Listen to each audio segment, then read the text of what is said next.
Bhavya, first of all, you see, I think this ceasefire has been midwifed by the Afghan Taliban because this is one thing that Pakistan was very keen on, the Pakistani armed forces were very keen on, that there should be a ceasefire between the Tehreek-e-Taliban Pakistan and the Pakistani government. Now, there are 2-3 angles to it, there are 2-3 facets to this entire conversation that is happening in Pakistan. First of all, Pakistan wants peace, which is desirable for every nation and every government. The Tehreek-e-Taliban Pakistan, on the other hand, wants Sharia. It does not believe in the constitution of Pakistan. Now, this is again a concept of Deen and Dunya. Deen refers to religious affairs of the Almighty, affairs of Allah. And Dunya refers to the worldly matters. And Deen always takes precedence over Dunya. So what is happening in Pakistan is that the Tehreek-e-Taliban Pakistan needs the Afghan Taliban for shelter inside Afghanistan. So they have decided that, okay, let's have 1 month of ceasefire. And let's just, sort things out with the Pakistan government. Now, the thing that we must note here is that they are speaking as equals. And I don't think this is a win for Pakistan. I think this is a huge loss for Pakistan. When a terror outfit speaks to you as an equal. Pakistan is a sovereign nation state, and here the Tehreek-e-Taliban Pakistan is speaking to the Pakistani government on a one-on-one basis. And this is exactly what the Afghan Taliban also wanted. They said these are matters between you, sort them out. And this is what is happening. I do not think that this ceasefire will hold because thousands of Pakistani citizens and thousands of Pakistani security forces, including Pak Army, have been killed by the Tehreek-e-Taliban Pakistan. And Tehreek-e-Taliban Pakistan is a very fearsome sort of a, not even ultra right-wing. They are a terror organization. Let's not mince words. The TTP, the Tehreek-e-Taliban Pakistan, is actually a terror outfit. And I think the beneficiaries here is essentially the Pakistani government, who's trying to tell people that now the terror attacks are over and good days are there for Pakistan. There is also that shadow of Chinese influence over Pakistan, telling Pakistan to sort out its differences because obviously they want to exploit Afghanistan. And you cannot exploit Afghanistan if there is terrorism inside Afghanistan and on the Pak-Afghanistan border. You cannot. If you want to expand CPAC into Afghanistan, you need a certain modicum of let us say, peace, the basics of peace, and they have not been able to enforce peace. Pakistan has not been able to enforce peace, in spite of having 2 security divisions raised exclusively from the Pakistan army. Almost 20,000 men. They have not been able to enforce peace. So I think it's a major compromise that the Pakistan government is making. Now, the Tehreek-e-Taliban Pakistan will ask the Pakistan government to set free its members. And this is my analysis, that they will ask them to set free the members who are in jail, those who have the death sentence hanging over their heads. They will ask for their pardon. But I'm not very sure, because no terror organization changes its ways. I've not seen it happening. Either they destroy you or you destroy them. This is certainly being done under Chinese influence. Let's see how it pans out. Yeah, Bhavya, you see, Tehreek-e-Labbaik is a different kettle of fish. Actually, Tehreek-e-Labbaik is not a terror organization, it's a political party. There has always been confusion in Pakistan. Isko blacklist karna hai, isko blacklist nahi karna hai, is it a banned party, is it not a banned party? So there is a lot of confusion inside Pakistan. Definitely, Tehreek-e-Labbaik has resorted to violence. Definitely. But in many ways, so have all the political parties in Pakistan at one point in time, resorted to violence, arson, destroying public property. They've all done it. So this is nothing new. It's just that these people tend to take it a little bit further, which leads to a certain discomfort in the Pakistani political establishment. Now, the thing is that certain promises were made to the Tehreek-e-Labbaik people. Certain promises were made. Those promises were not kept. And these promises were made in written. They were made by Sheikh Rashid in written. There were certain verbal promises which were made by Fawad Chaudhry, who's their information minister. They were not kept. Amongst the promises was that we will have a full-fledged debate in the Pakistan National Assembly, which is their parliament, about the role of France in encouraging blasphemy, throwing out the French ambassador, breaking diplomatic relations with France, etc., etc., and also the head of the Tehreek-e-Labbaik, who is currently in custody in Pakistan, though he lives in a 7-star accommodation. But the fact of the matter is that he is in custody. He is not free to roam around. So the Pakistani government has broken its promise with the Tehreek-e-Labbaik. But the problem is, it is a promise that they cannot keep. And I reiterate this again and again. After Brexit, the leader of the European Union obviously is France. France is seen as, the leader of the European Union. And if you throw out the French ambassador and if you break all relationships with France, then I think the first thing that's going to happen is GSP Plus, which supports Pakistani exports to the European Union. And if they remove the GSP Plus, then Pakistani goods become non-competitive, and Pakistan suffers billions of dollars of financial damage, if I may put it that way, every year. So this is something that Pakistan needs to sort out. For far too long, Bhavya, Pakistan has been, it's got that attitude that we can get away with this. ये हम इसको चला लेंगे, ये हम इसको किसी को पता नहीं चलेगा. That wink and nudge sort of foreign policy of Pakistan. We will support terror groups and say that these are non-state actors. We will support them and yet say that we don't know what is going on. They think that the world is stupid. The world has known all along. It is not Pakistan that has been playing the world. It is the world that has been playing Pakistan. Because what is the end result? What is the end game? That people are now applying pressure every year because of the FATF grey list.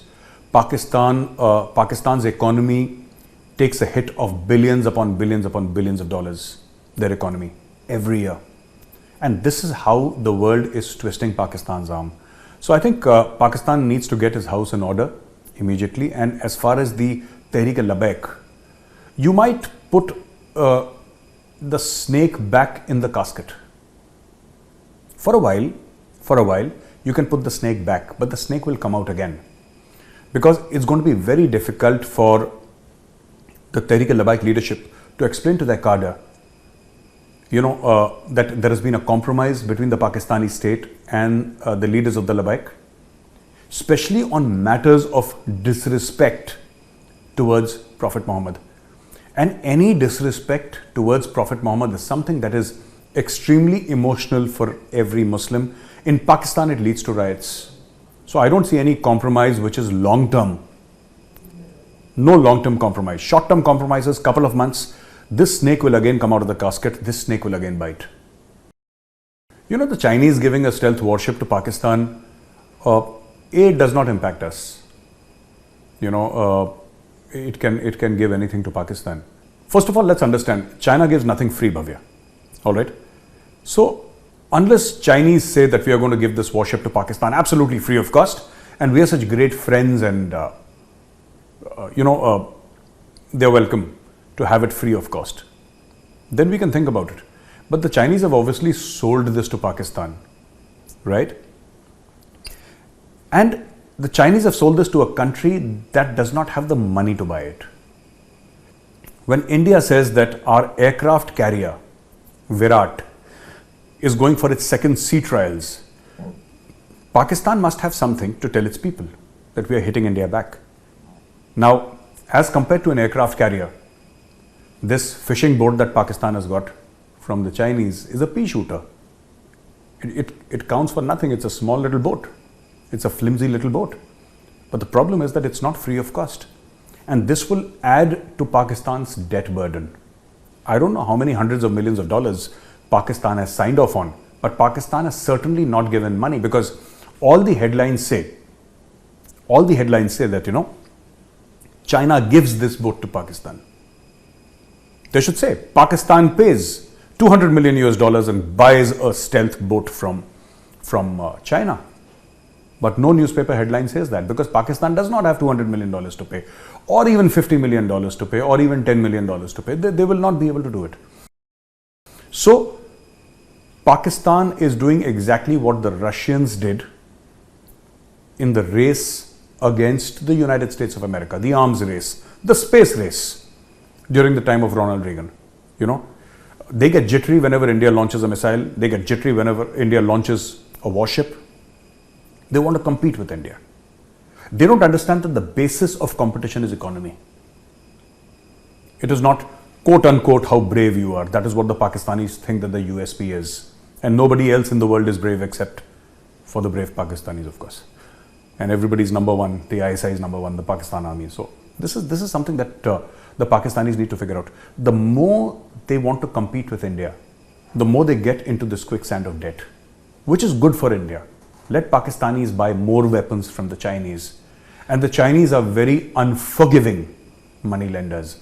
The Chinese, when it comes to money, there are no brothers, there are no friends, there are no relatives. Dollar is king in China, dollar is God. I don't think China and Pakistan not attending actually makes a difference. We want to reach out to the Afghans. There is a humanitarian crisis happening. And how do you solve this? How do you solve this? How do you solve the problem of terrorism? Because Afghan terrorism, or let me not say Afghan terrorism, let me say terrorism emanating from Afghan soil. That is the right word. Terrorism emanating from the Afghan soil. Yes, it is dangerous for India.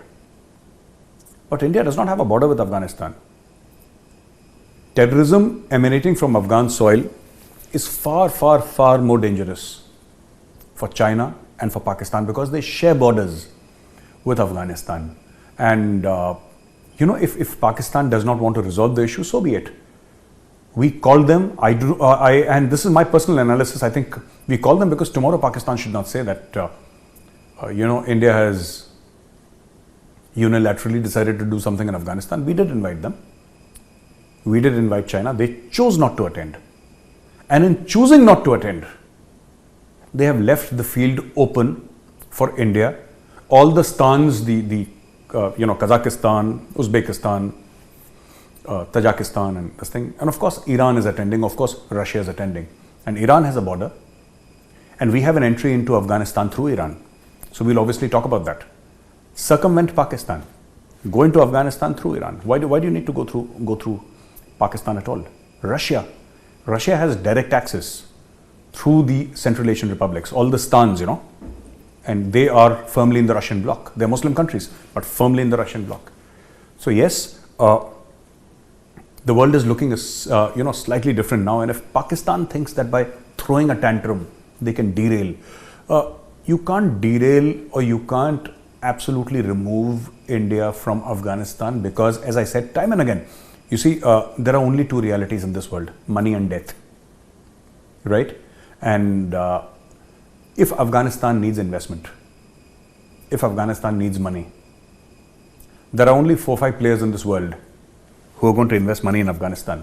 There is India, there is China, there is the European Union, there is the United States of America, and maybe one or more country, maybe Russia a little bit. But there is no Pakistan in this list. So how we get into Afghanistan, right? Had Pakistan been on board, fine. Pakistan has a negative role to play.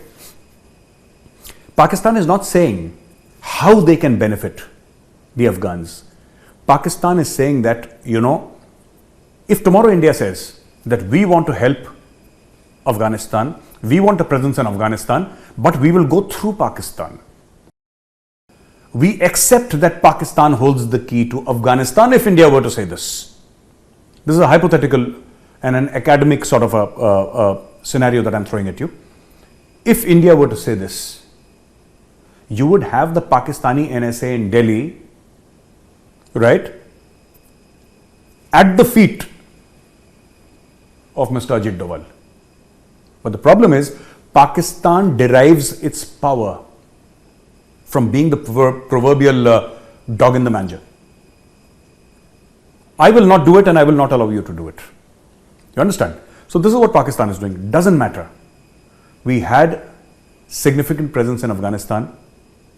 Without Pakistan, we will again have significant presence in Afghanistan without Pakistan because, you see, the Taliban is in touch with the Indian government is in touch with Taliban, and they realize to run a country you need cash. You don't need promises of Islamic Brotherhood. You don't need, because you see, religion does not fill your stomach. And that is all. That is, Pakistan is only one trump card. You know, we have a geographical border with Afghanistan and we belong to the same faith. This doesn't cut any ice in today's scenario. If they want money, they will come to India. When I say they, I mean the Afghan Taliban. And the Afghan Taliban knows on which side, you know, their bread is buttered. They're smart people. They have seen the world and they know. And you will see over a period of a few months how they come around.